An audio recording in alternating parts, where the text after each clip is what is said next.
kalinawan sa mga isyu tungkol sa iyong mga karapatan. Narito na ang legal na usapan na nagbibigay linaw sa mga legal na katanungan mula sa karapatang pantao, batas trapiko, kontrata, ari-arian hanggang sa mga usaping pamilya at iba pa. Kasama ang Integrated Bar of the Philippines Batangas Chapter. Pag-uusapan natin yan sa paraang simple, malinaw at madaling maintindihan. Legal na usapan.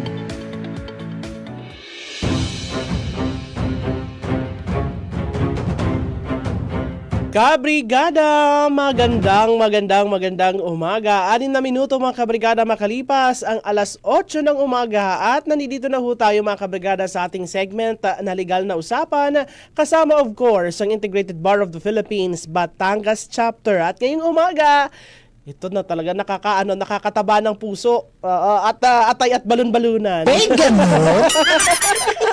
Oo. At sasamahan tayo ng dalawa sa makikisig. Yan. Na mga abogado mula ako sa Integrated Bar of the Philippines. Unahin natin mga kabrigada ha. Siyempre, ito talaga mga kabrigada, nakakataba ng puso. Makakasama natin ngayong umaga ang President po ng Integrated Bar of the Philippines Batangas Chapter, si Attorney Rene Atienza. Good morning, Attorney. Magandang umaga po sa ating lahat. Na unang-una ay gusto kong bumati ng isang maligayang Pasko, ano po, at ang ating hinaharap na bagong taon. Maraming salamat muli, Brigada Mel, at kami inyong muling kasama rito ngayong umaga. Ito po ay tuwing Sabado ng alas 8. Ano po? Kasama ko rin po ang aming Vice Presidente ng IBP Batangas Chapter, ang inyo na pong suki, si Attorney Benjan Maralit. Opo, na humali mo uyak, Attorney. Oo. Hinihingal pa ako sa hagdan. Humali mo uyak yung aming anchor's booth, Attorney, nung pagpasok mo. Oo. Ako'y lubos na natuwa nung sinabing paakit na po ng hagdana ng aking... Akala namin magsusolo si Attorney Rene eh. Hindi po pwedeng payagan ang suwala. Hindi naman. Ang sabi ko naman po, Brigada Mel, ay kung sadyang ang lahat ng ating mga kaabugaduhan ay nagpapahinga galing sa panahon ng Pasko, ay wala namang problema sapagkat tayo po ay may usapan na parating may abogadong dadalo sa inyong programa ngayong umaga pong ito. Oo, at nakakataba talaga, Attorney, na kayo po ang aming makakasama ngayong Hindi umaga. naman ho, mas marunong po sa akin na rin aking mga kasama. Ako pinch hitter lang po ako, pinch hitter. Anyway, Attorney, ang ating pag-uusapan po ngayong umaga ay tungkol po sa RA 7183. Ito po yung regulating the sale, manufacture, distribution, and use of firecrackers and pyrotechnic devices. Napapanahon, Attorney, dahil magbabagong taon. Oo nga po, kasi noong kami mga bata po, sadyang pagbagong taon, ang amin mong paputok noon ay yung regular po natin, labintador, ang pinakamalakas na yung whistle bomb, yung nasipol muna bago naputok. Naputok, oo. Yung bawang, na talagang mukhang bawang. Oo. Sinturon ni Judas. Yung quitis, tama, quitis. Tapos merong watusi, ang ginagawa namin, nilalagay namin sa koridor sa eskwela para pag natapakan ng mga kaklaseng babae magtatalunan dahil Oo nga. nagsasayaw iyon eh. Oo. Tapos kinikis-kis, di ba muna yan, Attorney? Kinikis-kis. Oo. Pag natapakan mo ganun din. Later on, we found out na ito palang watusing ito, lason pala ito. Totoo And there po. were several instances na may mga batang na linunok, akala ay candy, no? And, Nalaso. kailangang ma-hospital. And it is about time that we discuss also because itong batas pong ito ay ginawang batas noong 1992 pa. Opo. Ano po? But between 1992 and today, hindi naman ho nawawala yung nasusugatan, na hospital dahil dito sa mga paputok. Batas na po ito nung nauso yung mga Attorney Benjan, yung Plapla. Oo. Goodbye Dati Philippines. Plapla, Oo. naging Lolo, Mm-mm. naging Super Plapla, naging Super Lolo. May Goodbye Philippines pa kuya. Yung May malaking goodbye, malaki. sobra. Oo, meron din Pag po. ito po ay hindi na ho firecracker, hindi na ho paputok kasing sistema ng labintador at naging kasing laki na ng dinamita. Mm. Abay, hindi na ho ito para Pangkasiyahan. para ikaw ay mag-drive away ng evil spirits. Mhm. Pag ito'y sumabog, pati ikaw magiging spirit na rin lang. Magiging kwento na lang, Kasi attorney. dinamita na ho ito, hindi na Totoo. ho ito paputok eh. Kaya nga ho, lumabas itong batas na ito. But ang mas importante, I think, is really on how to enforce this and to ensure that itong mga regulasyon nito ay sinusunod ng ating nagkokomersyo. Ano po, yung mga bumibili at yung mga gumagawa, nag-i-import ng gamit, nagdi-distribute at saka nagbebenta. Ito po ay medyo graphic, but I remember mga early 2000, a good friend of mine, newly married, married to a merchant family from a city not far from Batangas, no? Kaugalian na po na tuwing magbabagong taon ay sinasara ang kalye at yung buong kalye ay ginagawang bentahan ng paputok. Paputok. Mhm. Nagkataong meron namang isang nakapagtapo ng upos ng sigarilyo, Mhm. doon tumama sa tindahan ng paputok, ay nag-apoy at nagputukan at yung resultang apoy ay dumikit doon sa mga building sa tabi. Ito namang pamilyang isa'y sa takot ay bagkus lumabas ay tumakbo pa loob. Mhm. Hanggang nasunog yung buong linya. Marami po ang nasawi. At kami po ay lungkot. Tanda ko po noon. Sadyang kami nagpunta roon para makiramay. At yung ating pong inosente nung ating kabataan na paggamit ng paputok ay hindi ko po alam na yun ay iaabot sa trahedyang ganong kalaki. At hindi ho isolated yung incident na yun. Kaso, Marami pong nangyayari. Kinukwento ko nga sa iyo, Brigada Mel, kanina. Ang kailangan nating aralin kung ano itong history nitong paputok. Hindi lang itong batas, kung ano ang history ng paputok. Ito naman po hindi atin, ito po galing sa mga Chinese. Na marami pong Chinese naman na dahil sa komersyo ay nagpupunta dito sa Pilipinas. Ito po ito drive away evil spirits. No? And if you read enough accounts, you will understand that the Chinese were the ones who invented gunpowder. And itong pag-inventong hong ito ay hindi upang makapanakit ng kapwa, makapanira ng propriedad. Ito po ay na-invento noon upang makapagpaputok at nang to drive away evil spirits nga. No? Ang unang intensyon dito sa gunpowder ay para magpaputok, para makaalis sa malas. Ano? At saka yun nga sa mga evil spirits. Kadalasan ginagawa, attorney, kundi sa bahay, negosyo. Sa Diba? negosyo, pag nagsisimula ka ng negosyo, magpapaputok ka, no? Na-discover din ng inchik na ito pala ay pwedeng gawing bala. Okay.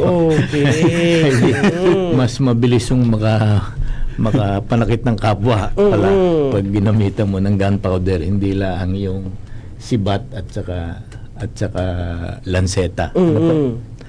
Yun po ang history niyan at dala-dala po ito nitong mga kasamahan nating mga naging nagkokomersyo dito sa Pilipinas. Nadala na rin po itong history, itong kaugalian na magpaputok pag bagong taon, pag magsisimula ng negosyo. Ano po, yun nga, umabot nga sa punto na hindi nala ang labintador ang pinapuputok. Naging super lolo. May Goodbye Philippines nga, Attorney Benjan, nung araw. malaki. Meron parang Malaki siya eh. Oo, na triangle, attorney. Oo, meron din ang tinatawag na Bin Laden, meron noon. May Oo. Bin Laden pa. Nakakatakot na mga pangalan. Nung araw naman wala naman ko yung pambili niyang rebintador na yan. Ang tawag namin nung araw ay bumbum. Bumbum. Yung kawayan na binubutas ang gitna, Kalburo. nilalagyan ng nung araw mas mura kasi yung kerosene. Nalalagyan mo ng apoy sa ilalim at hihipan mo. At iyong aapoyan. Puputok nga naman because that's vapor. That's petroleum vapor. Pag Ngayon, ang equal niyan, attorney, ay yung mga lata na pinagdugtong-dugtong. Boga. ang tawag nila. Tama. Pero nung araw, nauso rin yung kalburo ang ginagamit. Walang apoy yun. Sasamahan mo lang ng tubig. Tubig. And if you are not aware, yung kalburo, pag sinamahan mo ng tubig, yun ho ang primary ingredients ng acetylene. Okay. So hindi ho natin naintindihan itong mga ito. Akala natin napaka-simpleng mga gamit lamang. Ito pala po ay industrial grade explosive at saka incendiary device. At dahil nga itong mga insidenteng ito, kaya naman naisipan na rin nga ng ating pamunuan ng ating bansa na i-regulate ang paggagawa, ang importation, ang distribution and sale nitong mga paputok. Itong paputok hiniwalay nila yung firecracker at saka yung pyrotechnics. Ano ho ba yung pagkakaiba ng dalawang ito? Tanungin po natin si Attorney Ben. Si Attorney Ben. Biglang pasa eh. Pag technical na po si Attorney Ben mas nakakaintindi. Ayan. Ma'am Mel, pagka sinabi natin firecrackers and pyrotechnics, para sa madaling pagkakaunawa ng mga nakikinig sa atin at nanonood, pag sinabing firecrackers, pumuputok to. Okay. As in, may explosion, tinatawag. Yung pyrotechnic devices, ito yung mga umiilaw lang, lucis, para ganyan. Fountain, trompilyo, yung mga pagkakaiba niya. So, madidistinguish naman natin, basta mayroong explosion yan, may pagputok, yan ay firecrackers. Basta yung parang lights lang, and yung magaganda, yung mga pumuputok lang sa taas na nag-scatter lang. Pyrotechnic devices po. Yun pala ang pagkakaiba noon. Opo. Dito po sa pagdating po sa regulasyon at pagbabawal po nitong mga firecrackers at pyrotechnics, ano po yung mga uri ng paputok na pinapayagan at alin po yung talagang ipinagbabawal po dito po sa ilalim ng batas na ito? Actually, Ma'am Mel, dito sa 7813 natin, na sa Republic Act 7813, pinapayagan yung paggagawa ng firecrackers and pyrotechnic devices. Yung kasing determination kung alin yung ipinagbabawal, it lies with the PNP and the ILG. Okay. It lies with them. Sila ang magdedetermine. Yes po. Okay. Ang sinasabi lang sa sa batas natin na totally ipinagbabawal nila is yung contents niya, yung parang pulbura niya, yung contents ng pulbura niya ay beyond dun sa itinakda ng batas. Although sa 7813 po is walang inilagay kung ilan dapat yung allowable na contents ng putok. Ang sabi naman po doon is it's up to the Chief PNP or the PNP and the DILG to regulate and maglagay po ng kung ano yung allowable lang. Kaya naman po nung taong 2012 ang ating kapulisan ay naglabas ng implementing rules, Isipin po ninyo 12 plus 8. So 20 years after na promulgate yung batas, naglabas ang PNP ng implementing rules and regulations.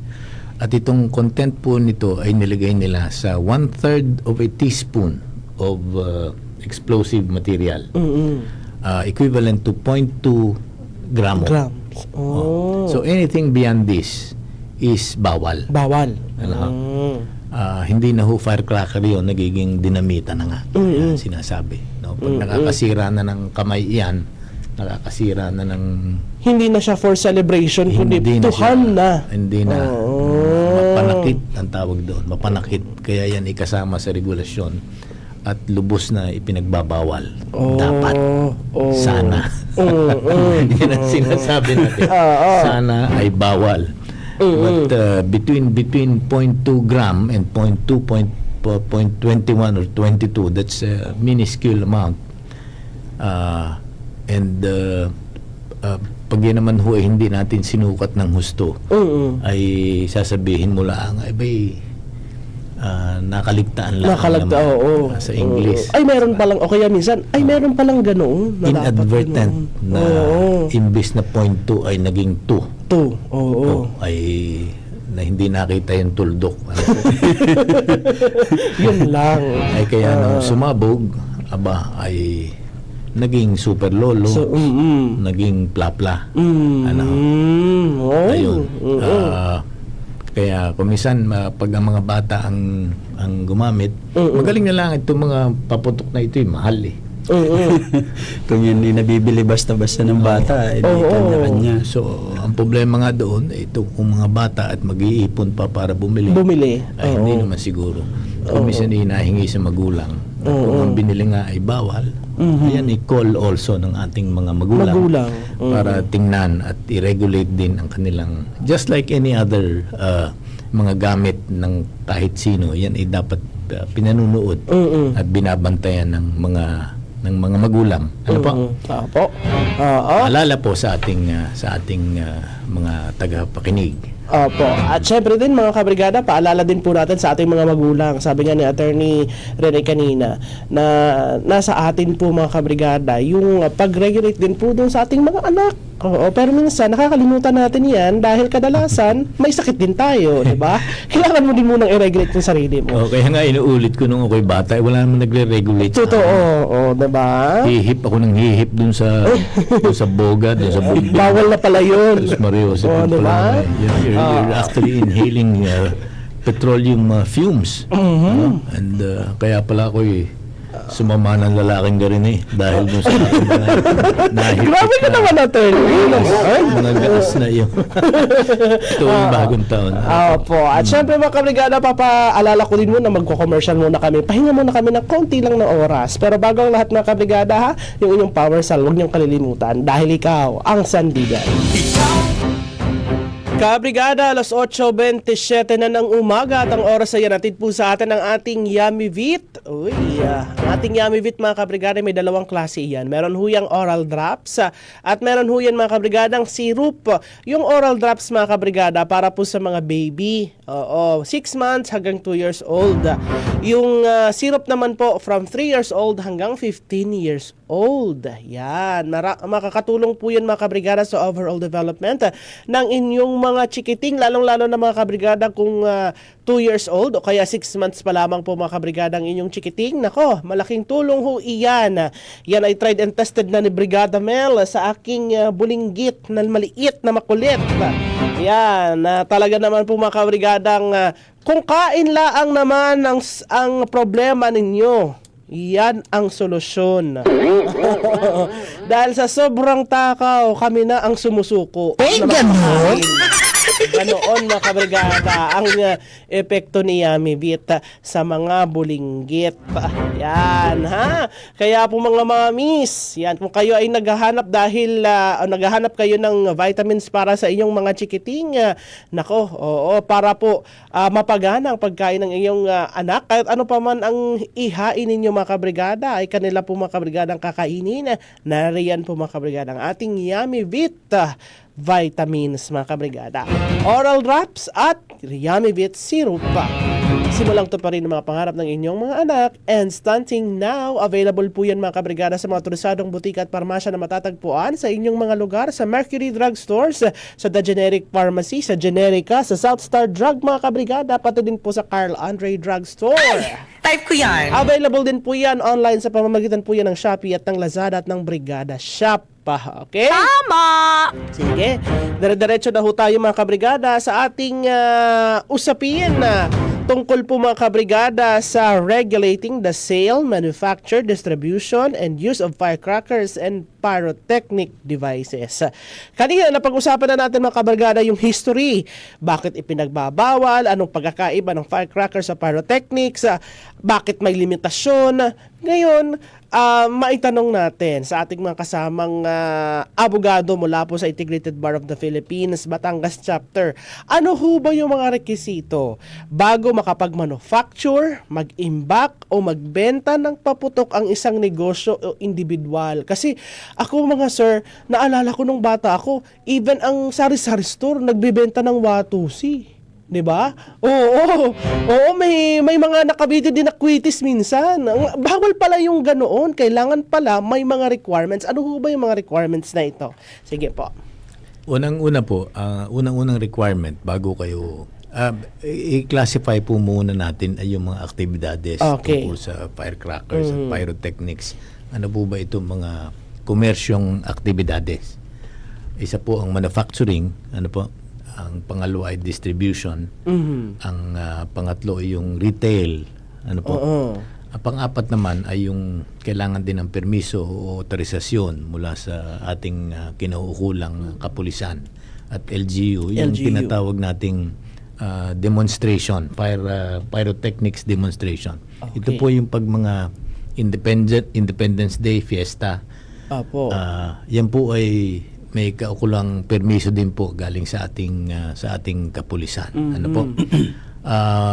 Marami pong rekisitos ito. Ang lahat po ng rekisito ng gobyerno, lahat po ng batas ay ang intensyon ay panatiliin ang public order. Hindi po pwedeng sinasabi nga ni Brigada Mel bawat butika ay may quitis. Hindi naman ho pwede 'yun, ano? At yun nga sinasabi kong ehemplo kung ano nangyari na kung kayo lahat ay dikit-dikit at makapag-itsalaang. Hindi naman ho pwedeng kayo ay nagtitinda na ng quitis ay katabi ay kalan para sa inyong pananghalian. Hindi rin ho pwede yun. Yung permit ho yan ay hindi naman para bayaran lang yung regulatory fee. Yes. Yan ho may kaakibat na pag-inspeksyon ng inyong kung saan kayo magtitinda. Ano po? Halimbawa, yung inyong pagtitindahan, titingnan ang inyong istasyon doon kung paano baga makaka-enhance ng public safety. Kapag manufacturing, abay, medyo very stringent. Unang-una, dapat ikay Pilipino. Kasi kung ikay Pilipino, ang iniisip nila ay ang kapakanan ng kapwa Pilipino ang iniisip mo. Hindi naman para ikay kumita laang. Ang iyong pabrika ay dapat ay at least 300 meters away from the nearest household. No? Kaya kung ikaw ay kung ikay bulagsak sa iyong gamit at wala kang pakialam kung ano mangyayari, ay di sarili mo ang iyong karga. Wala kang kargang kapitbahay. 300 meters away. But anybody who would want to have a permit to participate or to engage in any of these four activities, ang ating pong kausap dito ay kapulisan. Ano po? Through the provincial chief. Ano po? Pag sa Maynila, ang kausap mo dito ay FEDCO. No? Because ang classification po nitong pyrotechnics at saka firecrackers in the same manner kung nire-regulate ang firearms, yun din po ang regulation nito. Din. Okay. Kasi hindi po yun. Pulbura po ito. Pinag-uusapan natin. Pulbura po. Ito po ay may potensyal. Yung bagahong 1,000 pirasong rabintador, di kayo makakagawa din ng isang dinamita. No? So, primarily, it's a responsibility also to the public. Okay. Which might not be suspecting anything. Diyan sinyo sa activities, akala nila dahil kayo nagtitinda, ikaw ay may permit. May permit. Kung minsan naman, pag tinatawag na kolorum, pag nakasakit ng kapwa at nagtinda at may nasakuna, yung kayo mahahabol pa ninyo, di kayo wala na. Oo, totoo. Kaya po kailangan ng permit ay para may traceability. Sino ang nag-issue ng permit? Paano in-issue ang permit? Ito bagay in-inspeksyon ng ating mga otoridad. Ano po? Kaya tatanungin ko si Attorney Ben dyan, ano ba itong mga lisensya at mga permit na tinatawag na ito? Sige pa, Attorney Ben. Ma'am, dun sa nasabi po ng Attorney Dindo, we are talking about individuals who would want to participate in the manufacturing or dealing or selling ng firecrackers and pyrotechnic devices. When it comes po sa juridical entity, yun pong mga businesses na, hindi na individual na. They must be registered with the DTI, of course, or the SEC as the case may be. At ang requirement po ng batas, kung mapapansin natin, sa individual dapat Pilipino ka. Doon po sa mga juridical entity, dapat ikaw, you wholly own By Filipino. by Filipinos. Yung parang stocks mo, yung halimbawa yung 100% ownership ng kumpanya ay pag-aari ng mga Pilipino. Yun po yun. And yung mga permits po natin, Ma'am Mel, tatandaan natin na hindi parang pag inisyuhan ka ng permit, this is for the whole year na. Yes. Hindi po katulad dyan ng mayor's permit, ng business permit, na once in-issue sa'yo, marirenew mo na lang basta-basta every year. Hindi po. May specific duration lang po yung mga permits na yan.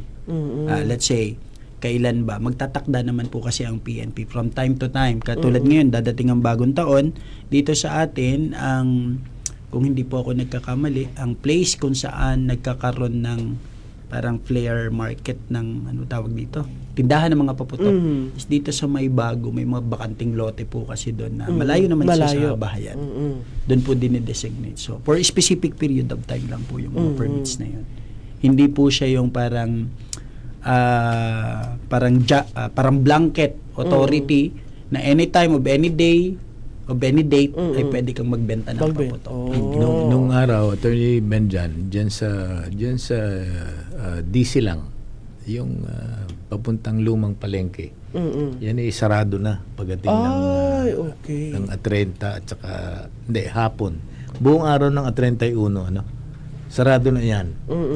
At lahat ng paputok ay dyan pinagtitinda. At saka ito, of course, may mga prutas din naman bilog para sa bagong taon. Pero traffic yung buong bayan, Batangas City.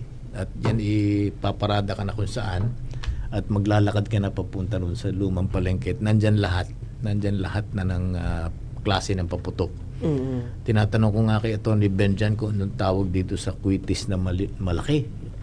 Yung nga pala kuiton nga pala ang tawag. Yung parang gasilaki ng coke-in can, ma'am yun. Oo. Kasi napakalaki talaga. Yun minsan ay madalas dyan sa stadium ay dyan nag-exhibition ng paputukan. Ay kami na may taga dun sa hilltop. Kaya kita namin yung malalakas na putok na galing sa bayan. Doon naman sa likuran namin marami ring paputok. Doon, so kami na may hindi na nabilit, nanonood na lang kapitbahay.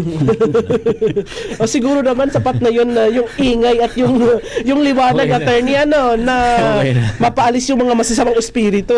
Paano Ma'am Mel gagawin naman? Ano namang una-una? Ano namang ibibili ng paputok? Isa din yun. Wala namang maibili. Kasi yung katabi namin, lahat ay nagpapaputok, yung likod nagpapaputok, yung buong bayan ay nagpapaputok. Kako, saan pupunta itong espiritu? Baka ito sa bahay ka akong ay lahat yung nagpapaputok kami lang hindi. Kaya kami may lucis. And even then, tanda ko po ang inay ko noon, kung may bata, nagsindi ng lucis, yung mas mataba kaysa rin sa regular na lucis. Ay ang nahawakan na yung puwet kung saan napusngat. Ay, yun lang. Ay, tanda ko inay noy napaiyak sa sakit. Ang kanyang kamay ay nalapnos dahil dun sa what was supposedly a very safe pyrotechnic handled na mali ay nakakasakit din. Tanda ko po yun. Ako'y batang maliit. Simula nung wala na kami biniling paputok. Natakot na kami lahat. Natakot na lahat dahil doon sa pangyayaring yun. Kanina pinag-usapan natin yung mga rekisito, yung mga requirements para doon sa mga gustong mag-manufacture, magbenta.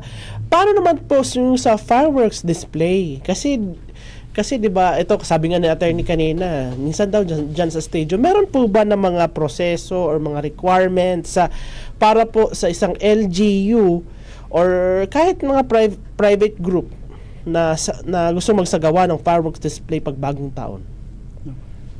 Ma'am Mel, unang-una po dyan, kailangan nating tingnan muna, yun bang kung saan tayo magkakaroon ng fireworks display, unang-una, payag ba or pinapayagan ba nung lokal na pamahalaan yung mga ganong event? Kasi kung mapapansin natin, may mga munisipalidad na talagang ban ang fireworks. Well, pagka sa mga fireworks display, ang sinasabi po ng batas is kailangan po mayroon tayong permiso na kukunin, at yan ay in observance or in gagawin natin, halimbawa may celebration tayong idadaos, may special event, May rason. may kung rason bakit. kung bakit tayo magsasagawa ng ganon, at yung mga kapareho pong mga pagdiriwang. And secondly po ay kailangan po yan ay gagawin natin at under the supervision ng isang tao na may kaalaman dun sa pag-set up ng fireworks display. At itong tao na to po ay hindi, kung halimbawa ikaw ay maggagawa ng paputok, ay ikaw na ang mag-intindi din. Hindi po pwedeng ganun. Dapat itong tao na ito na magsusupervise ng fireworks display ay may kaukulang permit galing PNP. At yun po ay may training. May training May po. training po Yes po. Hindi pala yun basta-basta. Hindi po. Akala ko kasi 'di ba, pag lalong-lalo na pag may halimbawa sa barangay may nagpa fireworks. Akala ko basta-basta laang yun. Aba, hindi po. Hindi po. Meron kasi Kuya Dindo, may Mamel, may mga tao dito. May mga tao sa ating komunidad na dahil sa sobrang tagal na nila na nagdi-deal or mamanufacture ng paputok, alam na nila kung anong dapat gawin kapag gagamitin natin ito sa fireworks display. Pero sa ilalim po ng batas, hindi sapat yung kaalaman na yun. Okay. Kailangan po yan ay may permiso talaga galing PNP. Sa PNP. At ang tawag po doon, may technical term. Opo. Pyrotechnician. Yung Oy. isipin nun ninyo. Hindi pala ganun kadali at hindi ganun lang. Hindi po. Nakasanayan na lang siguro po natin na ganun. Nakikita natin, akala natin na naiisang tabi natin, napapagwalang bahala na, ay, kilala ko yan, marunong yan. Nagtitindahan sa palengke ng paputok, di alam niya, gagawin niya. Akala natin ganun lang kasimple. Hindi po sapat na marunong kang magdikit ng mitsa. Ay ikaw ay pyrotechnician na. Kailangan po ng permiso yun sa ating kapulisan. At may kaukulang training para ikaw ay mag-administer nitong mga fireworks and pyrotechnics display. Ano po? Ngayon, pag yan po ay alas 12 na ng gabi o kung sa kuwan ang tawag doon, ora de peligro, ay siyempre sa dami ng paputok, dire-diretso na ho yan.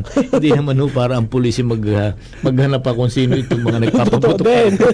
Dahil bagong taon na yun. Limitado po ang ating kapulisan sa kanilang sa mga kataasan ng patrol pag ganitong oras. Ano po.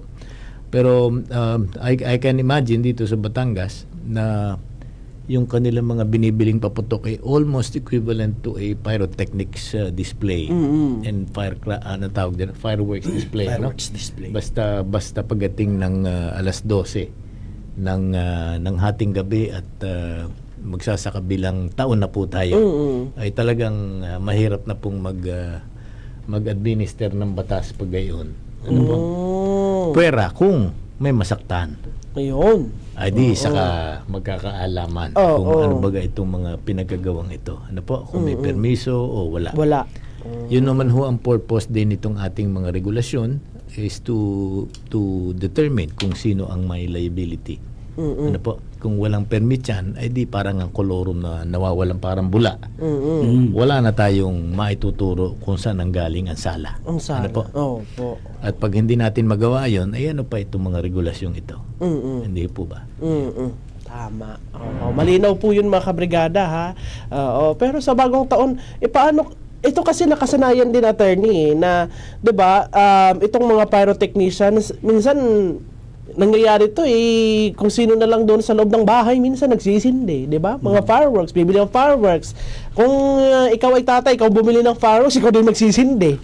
Ganoon, di ba? Nakasanayan ng mga Pilipino. Kasi ma'am, sabi ko nga po kanina, sa lahat po ng pinag-uusapan natin na ito, whether you want to deal with or to manufacture or to set up fireworks display o magpaputok, pumili ng paputok.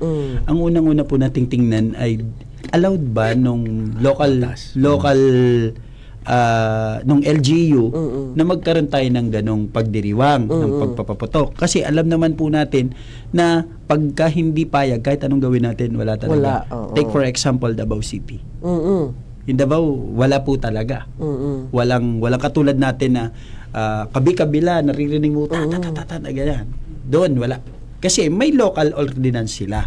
May pinagbabawal talaga. Well, it's the call of the local chief executive po.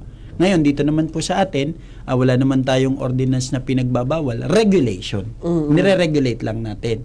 Pero yung total ban, wala po. Wala po. Panapayagan po dito sa atin. Okay, ha? Kaya paalala natin sa mga kabrigada natin, ha? Oo. Pag dating sa pagpapaputok, with caution lagi. Oo. Kahit yan pa mga kabrigada ay fireworks display o kaya yan ay mga simple po mga kabrigadang paputok luces. Katulad nga ng kwento ni Attorney Dindo kanina. Oo, simpleng luces mga kabrigada ay maaring makasakit. Nabanggit tuloy ang inay. Inay, magandang umaga po. Oo po. Pero, pagdating naman po dito, ano po ba yung, halimbawa sa isang otoridad or base po dito sa batas, ano po yung nag-uudyok sa mga otoridad para magkaroon ng pagkumpiska o dito po sa mga paputok na ito? Unang-una po, pag nakita natin, yan po mga yan, of course, pag nagpatrolya doon sa mga tindahan, makikita naman agad kung ang paputok ay bawal eh. At alam naman nila kung anong diferensya nitong kwitis at saka kwiton. Yung labintador at saka yung lolo. Super yung lolo. lolo at saka plapla. Eh, meron pa nga super plapla, super lolo, 5-star. 5-star, Super Lolo versus Goodbye Philippines. Goodbye Philippines. Grabe ang mga pangalan eh. The term itself, it says Goodbye Philippines. Goodbye. Ay pagiging nasa bugan dig eh. Talagang Goodbye Ay Philippines. Goodbye Philippines. Ang laki talaga nun. Malaki. Parang nakakita rin ako nung araw nga noon eh. Pwede mo nang gamitin sa sa illegal fishing. Ano?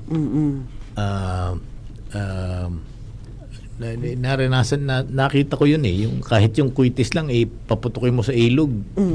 May lulutang at may lulutang eh. Ito, Ma'am Mel, parang mas malaki pa dito sa short band paper. Ayun, naka-triangle. Mas malaki dito, Ma'am Mel. Mas malaki pa dito talaga. Oo, ang Goodbye Philippines. Oo. Pero pag dating po dito, ano po ba yung mga kaparusahan? Oo, kapag may mga lumabag. Oo, dito pag-usapan natin ang kaparusahan na mga sir. Kasi ito ay kapag narinig ng kaparusahan ng mga nakikinig sa atin ay bawal, ito parang parusa. So ano ho ba yung kaparusahan sa mga lalabag, lalong-lalo na doon sa mga isinet na standards ng batas na ito? Unang-una ho, di kasama nga yung pagkumpiska o pagsamsam sa inyong mga paninda. Yan ho ay sadyang sasamsamin. Pag nakita na yan lampas sa regulasyon, sasamsamin ho yan. Bakit sasamsamin? Baka makapanakit ng kapwa. Opo. Ano po? It's a public nuisance ho yan eh. Hindi ko po alam kung sadya pong may attraction ho yun eh. Sa ating mga kapwa Pilipino, ano po, may attraction yan eh. Yung konting bawal, mas lalong gusto. Kaya nagiging, ang tingin ko rito, Attorney Benjan, parang public nuisance ito eh. Parang gayon na pwede mo sabihin parang na sa atin, innate na sa atin na mga Pinoy tayo, babagong taon, I need to have I need to do this. Parang obligated ka kasi nakalakihan na natin. Kailangan may paputok, hindi pwedeng wala.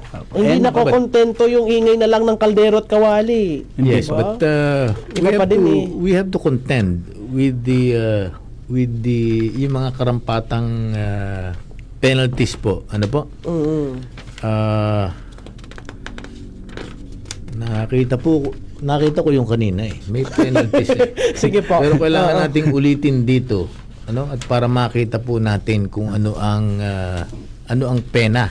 May kasamahan po itong kulong. Ano po? Nakalagay Yun. po kasi Ma'am Mel dito sa ating sa Republic Act 7813 na yung penalties natin Section 11. Can range between ang fine po, of course may bukod sa confiscation may multa na not less than 20,000 but Okay. not more than 30,000 pesos. And with regard sa imprisonment po is at least 6 months but not more than 1 year imprisonment. Or both po. Pwedeng may fine na confiscate pa, may May pagkakakulong pa. At may- Depende sa gravity. Yes po. May kasama po yung cancellation ng permit. Yung masakit-sakit sa lahat. At saka baka hindi na kayo kasi kung halimbawa may conviction ka, mag-a-apply ka next year. Baka wala hindi ka na. Hindi ka na mabibigyan. Hindi ka na mabibigyan. Lilipat ka na ng bayan. Pwede rin mo. Ay, mali pala. Hindi. Makikita naman po yung pangalan eh. Kung kayo mag-a-apply sa ibang bayan. Sa ibang bayan. Nasa master list po nasa yan. system na. Nasa sistema Unless na. na lang magbago ka ng pangalan. Yun, attorney. Nasa sistema na po yan na nakalagay kung kayo ay may nakasuhan ng kaso tungkol dito sa firecrackers at Illegal na. pyrotechnics. Illegal na ho ito. Hindi na ho ito kasiyahan. Ito po hindi na po ito marangal na hanap buhay. Ito'y lumampas na po doon at ito'y naging kabawalan na po. Kabawalan na po ito na pinoprescribe ng ating batas. Ano po? Ayun. How about po doon sa mga napag-usapan natin kanina, yung mga magulang na dapat nandoon sila para i-regulate din yung kanilang mga anak, gabayan yung anak, lalong-lalo sa paglalaro ng paputok. Pero how about pag nagkaroon po ng, halimbawa, gumamit ang anak ng ipinagbabawal na paputok, meron po bang pananagutan ang mga magulang doon? Kung mapapatunayan po natin or yung pangyayari ay makikita natin na yung magulang ay negligent. Alam na niya na ginagawa nung anak niya, pinabayaan pa niya. Or siya mismo ang nagkumunsinte sa anak niya para gawin yon at maging involved sa mga ganong gawa. And then, yung magulang po natin ay pwedeng magkaroon ng pananagutan sa ilalim po ng batas natin sa child abuse. Ibig sabihin, Brigada Mel ay binigyan mo ng isang katutak na pera para bumili. Yan. Bumili ng bawal na paputok, ay kasama ka sa... Or kita mo na nagpapaputok ng bawal na paputok. At kahit hindi bawal kahit yung pinapaputok ng bata ay hindi bawal. The mere fact na ikaw ay bata, you should not, kasi may requirements nga po na dapat ang mag-engage lang sa paputok ay yung may mga kasanayan. Okay. Bakit mo pahahayaan yung anak mo na magkaganon? Yun nga Ma'am Mel, simpleng bagay. Yung anak mong minor na pinapayagan mong mag-drive ng walang lisensya. Aray. Akala natin ay wala tayong pananagutan. May umaray. Well, kasi po yun ay mga akto or gawain na nag-e-expose sa bata Okay. sa kapahamakan. Oo. Na yun Endangerment. naman po tulad na pag-usapan natin last time na pinaparusahan sa ilalim ng Republic Act 7610. 7610. Yung child abuse child na po abuse natin. law. May dumating po sa akin katanungan din eh. Halimbawang dyan sa inyong barangay may mga tindahan at ikaw ay may katungkulan sa barangay at kita mong bawal ang pinagbibenta, ay ikaw bagay may liability kaya sa barangay mo yan. Kita mong mali at bawal, bakit mo pinagbibili? Yung bagay may liability? Is that a dereliction of duty? Magko-constitute po yun ng derelict. Kita mo na Oo, kita mo na. Nasa harapan mo na. Oo, kailangan kahit paano siguro magsita. Oo, Illegal na yung ginagawa. ginagawa. So, kung wala man, since barangay official ka, na ang primary agency na nagre-regulate ng ganito pong mga gawain ay ang PNP, kung hindi man ikaw ang aaresto o huhuli doon sa mga taong lumalabag, obligasyon mo na ipagbigay alam sa kinauukulan na may nangyayaring illegal na aktibidades dito. Ang nagpadala po ng tanong, membro din ng IBP Batangas.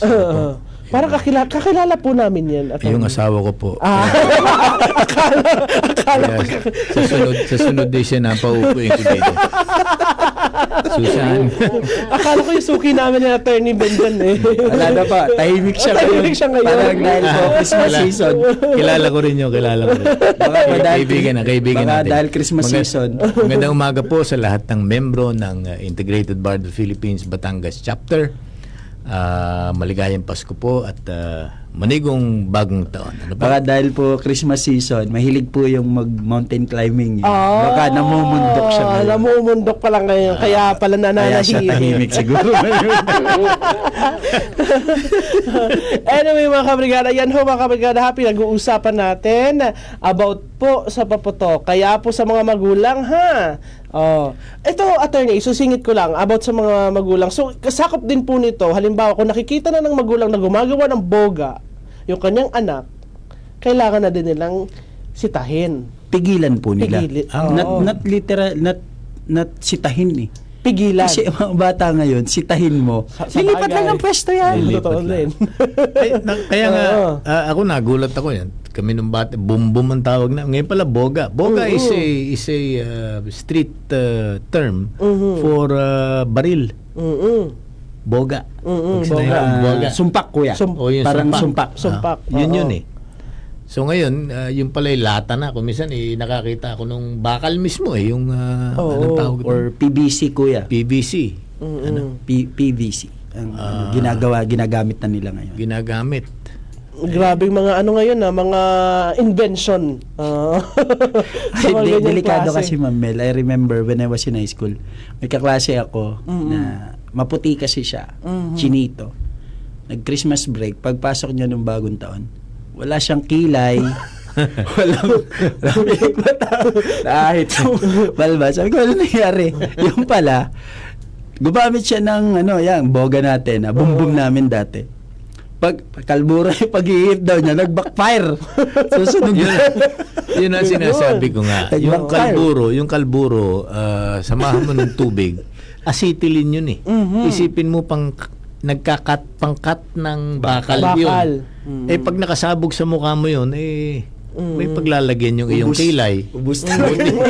Mabuti at kilay lang. Buti ko. Ubus Hindi, na at saka noon, yung gamit namin kawayan, pag enough kalburo at saka tubig, nilagay mo sa loob, sumasabog yun eh. Nabibiyak. Kaya yun, binabalot pa namin ng kawad yun para hindi sumabog. Pero enough propellant talagang pag sumabog ay makakasakit ng kapwa. Yun po ang delikado doon. Kaya itong bogang ito ay pinagbabawal na. Ano po? Although it's when you're 10 years old or 8 years old and then you have what appears to be a canon, ano po? At nanonood ka ng mga pelikulang panggera at meron kang sariling ganon. Yun po ay napaka-attractive na idea. Napaka-attractive na idea. And dito po sa ating sosyedad, kung it is attractive, dapat nilalagay ng batas. Totoo din po. Anyway po mga kabrigada paalala natin sa mga magulang. Pero good thing naman kasi so far, after ng Pasko, ewan ko lang, sa mga palapit ng bagong taon, baka may marinig na tayo dyan ng mga boga uli. Ayan. Pero paalala ho natin mga kabrigada yan po ay ipinagbabawal. At kung kayo po ay isang magulang ng isang menor de edad na maglalaro ng ganyan, nako, sabi nga ni Attorney Benjan, kailangan pigilan, wag lang sitahin. Yan, Sa mga nakikinig sa atin ngayong umaga isang paalala po yan mula ho sa ating Power Cells Herbal Capsule. Tuldugan ng sakit dahil ikaw ang sandigan. Kabrigada! Uy, 5 minuto ba kabrigada makalipas ang alas 9 na?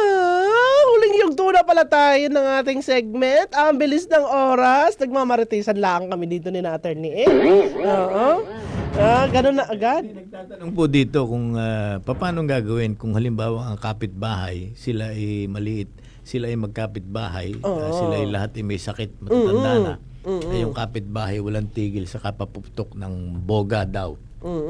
Ano ba ang pwede natin gawin doon, Attorney Benjan? Well, unang-una, wala namang hindi naaayos sa magandang pakiusapan. Tama. Baka naman po pwedeng pwedeng lapitan natin o palapitan natin na hindi naman natin pinipigilan, wag naman sana doon sa malapit sa atin. Oo, konsiderasyon. Opo, kung hindi naman madaan sa magandang usapan, pwede po nating idulog ang atin pong hinaing sa kinauukulan sa barangay Po. para po magawa nito ng karampatang aksyon, masawata, mapigilan at nang hindi magkaroon ng hindi magandang kalalabasan para Kami parati pong pag kami nag-legal aid service, every Friday po yon tuwing launa ng hapon dito sa aming opisina sa likod ng SM Batangas. Ano po? Tuwing pong may nagtatanong sa amin ng ganyan, ang aming sinasabi at hindi na madala sa pakiusapan,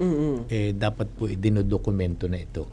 Totoo. Sapagkat kahit ano pong usapin, yung dokumento ang nagtuturo sa atin kung ano ang mga nangyari. Ano? Yung simple pong blatter sa barangay, o sa kapulisan, yan po ay it's a narration kung at least your version of what happened. Ano? And importante po 'yon kung halimbawang sabi nga nung matatanda kung yung usaping yan ay lumatlat, ay at least meron kang gayon na ikaw ay in good faith, ni-report mo ito sa ating barangay o sa ating kapulisan. Kung halimbawang ang may sala naman ay ang barangay, paano ang gagawin natin? Yun naman po may sunod pa doon. Ano po? Hindi naman may kasunod, po hindi naman doon natatapos yun sa inyo. Yun yung may kasunod pa pong papupuntahan. Again, lahat po yan ay baka naman sakaling madala sa pakiusap. Ano po? Tayo naman nakikikapwa, nakikikapit bahay. Hindi naman parating tayo ang may pinakikiusapan. Kung minsan tayo rin ang nakikiusap. At yan ho ay basic human interaction. Ano po? Hindi po tayo mga isla na wala tayong kapulong. Tayo may mga kasamahang kapitbahay. Again, ito pong mga gamit na ito, mga bata, ang sinasabi ng batas na kailangan may trained, may nakakaintindi. Ang mahirap po niyan, pag hindi mo naintindihan at inyong pinakikialman, ay doon nangyayari yung mga sakuna. Sapagkat hindi nga naintindihan, sabi nga dito sa ating sa Batangas, dali ng dali, napalamoy ka. Pag hindi naintindihan, huwag pakikialman. Yes. Opo. Ito, may tanong din dito, isa pa, attorney. Meron po bang liability ang barangay captain? Hindi ko lang alam kung anong pero siguro sa mga gumagamit, mga illegal na paputok, o kaya siguro paggamit ng boga, meron daw hubang liability ang kapitan sa ganito? Katulad Ma'am Mel nung nasabi namin kanina, po, kung ang paglabag sa batas na umiiral, especially ito pong ating batas sa paputok, ay may paglabag na nangyayari, ipinagbigay alam na natin sa barangay or nakikita na mismo ni barangay, wala pa rin siyang ginagawa, pwede po siyang magkaroon ng liability, dereliction of duty. Po yan. Kasi si barangay, ang inyo pong tungkulin ay pangalagaan ang komunidad at siguruhin na naipatutupad yung mga batas. Ngayon, kung may nakikita na kayong paglabag, wala pa rin kayong ginagawa, that's administrative liability po, dereliction of duty. Oo, at na maaari po silang matanggal sa kanilang pwesto pag ganun. Hoy, pwede ba yun, attorney, na na ireklamo sa DILG? Yes po, pwede po. DILG. Saka meron po tayong ngayon, yung parang complaint center. Okay. Complaint center. Ang kabaligtaran naman po nito, Kasi mayroon namang iba na wala nang ginawa din kung hindi magreklamo naman. Ako, marami din po kami. Rumiklamo na ng rumiklamo. Lahat na lang nang nakita nireklamo. Ngaw-ngaw na kay ngaw-ngaw Doon po sa kabila. IBP, tuwing may legal aid service kami, meron din pong mga gayon. Kami na may natutuwa at kami pinapasalan doon. Tuwing Biyernes po, alauna ng hapon, may regular po kami legal doon. aid service. Ayun, ng wag na- ating integrated bar. Wag naman sana. Baka naman ikaw ay sobrang napakamainipin. Binagbigay alam mo kay kapitan. Kapitan, may nangyayaring ganito. Hindi lang agad na nagawa yung iyong gustong mangyari dahil may inireklamo na. iniuunang ginagawa, ay agad naman ikaw ay nakapagreklamo. Wag naman po. Intindihan tayo. Intindihin natin ang bawat Meron isa. po sadya tayo mga kapitbahay, ang tawag doon ay yung litigious ang nature nila. Maliligalig. Reklamo. Ang tawag naman sa Tagalog, sabi nga ni Atty. Benjan, ay sadyang maligalig. Marigali. Di naman po, lahat naman ito ay nadadala sa pakiusapan. Yes.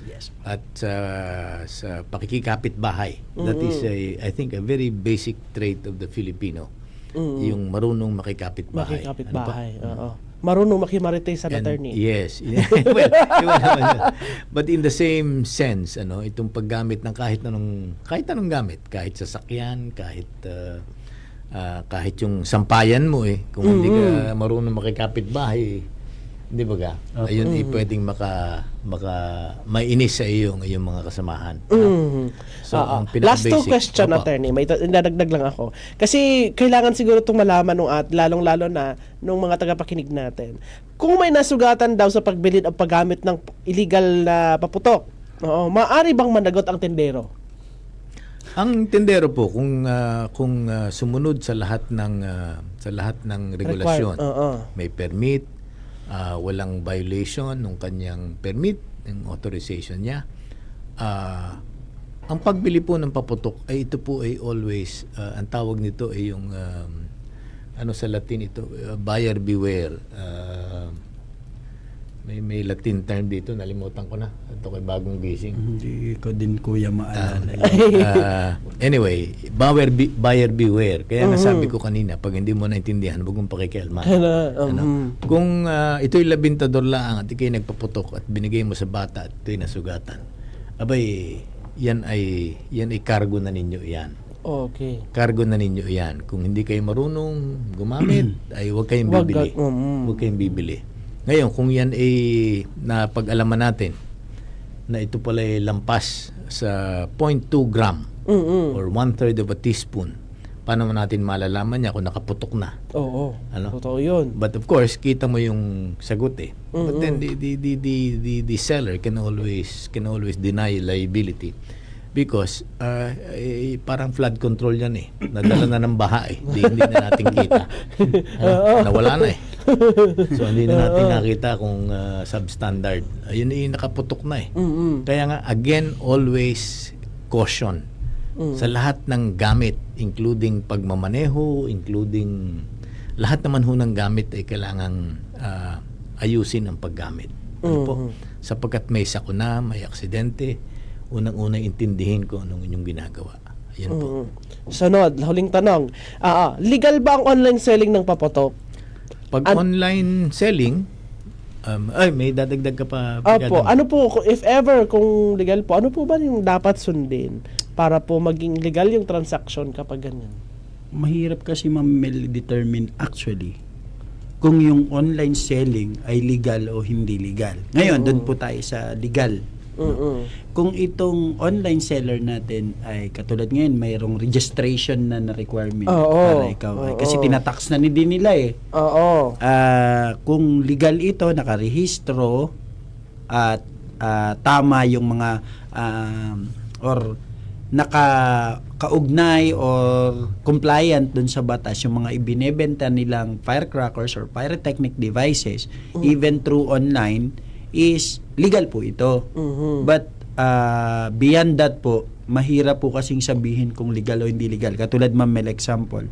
Halimbawa, itong online seller na ito Hindi mo kilala. wala naman kasing makakaalam kung compliant permit. ba sa batas yung kanyang tinitinda. Kasi pag bumili ka, 'di ba nakabalot naman Nakabalot yan. na, Dadating oo. na lang sa sa bahay, Oo. yun na. Bubble wrap.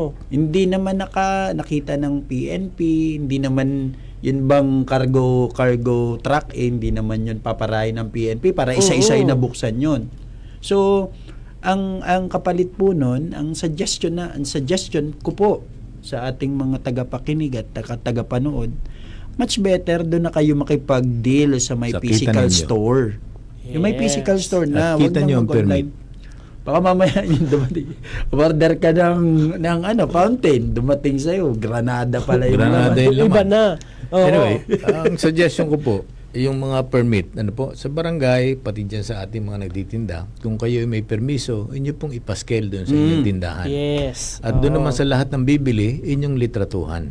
Yes. Para kilala nyo kung sino, Sino? ito. Ano Sino ba? ang binilhan? Sino ang binilhan. Para maituro kung sino ang may potential na pananagutan. Oo. Ano po?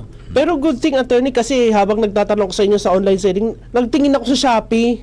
Meron ba? Kung may wala naman. Pero kung meron man, mga inchik yata ari. Oo. Ang ating pong PNP ngayon ay I know naka-red alert sila at vigilant sila sa ganito kasi Yes. alam nila na Oo.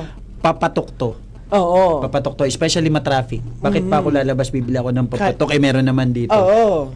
So, pero wala, parang nakita ko lang mga bubbles as may pailaw ganun. Meron mga lumalabas sa merkado na parang obviously imported na mga pyrotechnics, no? Is that at all allowed? No?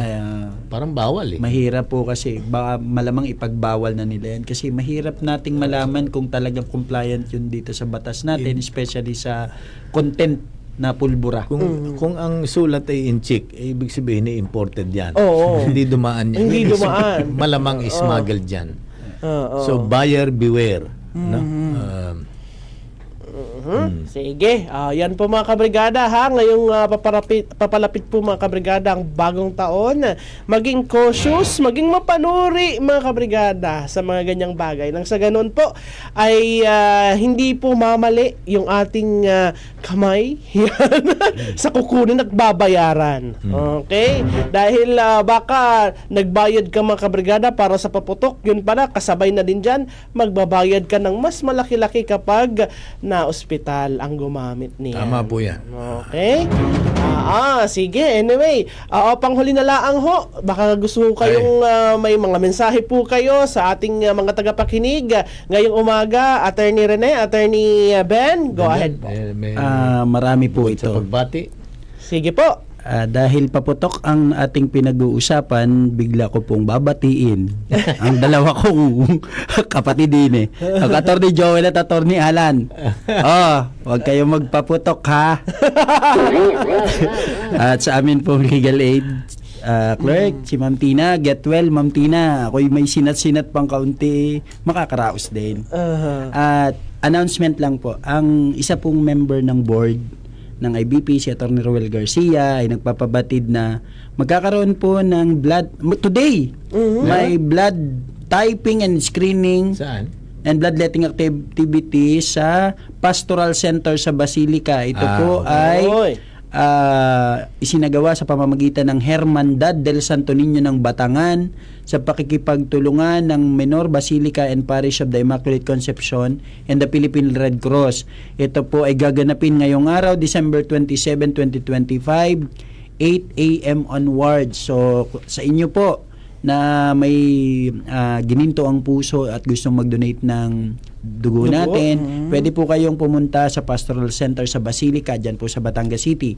And announcement po, again, ang amin pong legal aid consultation ng IBP Batangas chapter every Friday 1:30 to 5 p.m. except po sa darating na January 2 kasi po ay holiday pa. Holiday. Yung the following po, Sunod po. sunod na Biyernes, and ito po, iniimbitahan po namin ulit ang aming mga members ng IBP Batangas chapter na please you volunteer dito po sa Legal na Usapan every Saturday 8 to 9:20 ng umaga, and this po ay in compliance na din para po sa ating compliance sa ating Unified Legal Aid Services or ULAS. And kontakin lang po natin si Ma'am Tina Aloria at sa mga interesado po para po doon may designate yung date kung kailan po kayo available at your most convenient time po. And pagbati po para sa aking ULAS of course, compliance po ito. Apo. Of course, para sa akin pong asawa na nag-iisa. Napakaganda. Ang sipag. Parang may kasalanan to ni attorney. At sa aking dalawang prinsesa, kay Ate Say at Ellie, good morning. Good morning. At sa atin po, sa mga tagapakinig at tagapanood, sa darating pong bagong taon, kayo po ay mag-iingat at sana po ay pagpalain pa kayo ng nasa taas. Mabuhay po kayong lahat. Magandang umaga po. Attorney Dindo. Ako naman ang babate. Unang-una Sige sa po. aking inay, 94 years old. Uy. Magaling na yung kamay niya. Baka nakikinig ang inay. Pangalawa po ay sa aking pamilya, si Susan, na kapwa namin membro dito sa Batangas IBP. Ang tatlo kong anak, si Nina bagong dating, galing abroad at nagbabakasyon dito ngayon. Uy. Ang aking pangalawa, si Rico Alberto, at ang aking bunsong si Sofia Patricia. May huli po kung sasabihin lang sa ating lahat ng tagapakinig kung may oras pa po ako. Sige po, sige po, attorney. Ay, ang tawag nga natin ang Pasko nga ay nakalantak na ng sapit. Huwag harapin ang bagong taon na ang katawan ay may sakit. Ano po? Yes. Yan lamang. Okay. Very well said, mga sir. Maraming salamat po sa uulitin po ulit. At syempre mga kabrigada, magbabalik pa ako. May patanong pa ako sa inyo at may papremyo pa ako sa inyo sa mga nakikinig sa atin ngayong umaga. Kaya naman po mga kabrigada ha, magbabalik kami at huwag niyong kalilimutan ang pag-inom ng inyong Power Cells Herbal Capsule ngayong umaga mga kabrigada para naman sulit ang pag-celebrate natin, ang pagsalubong natin sa bagong taon. Power Cells Herbal Capsule, tuldo ka ng sakit dahil ikaw ang sandigan.